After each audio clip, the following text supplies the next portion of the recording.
बस ओ कार धक्का बासुदेवपुर ब्लॉकर विदेपुर छकरे सुना नामक घरे बस सहित एक कार धक्का होईछि। एथिरे थिबा यात्रीक मध्यरु 9 जण आहत होइछन्ते। सुना बस धामरारू बासुदेवपुर अभिमुखे आसुथला।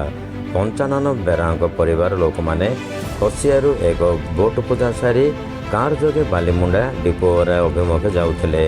विदेपुर छकरे बस ओ कार धक्का होइतिला। गुरुतर अवस्था आहत मानक बासुदेवपुर डाक्तरखाना चिकित्सा भर्ती होती।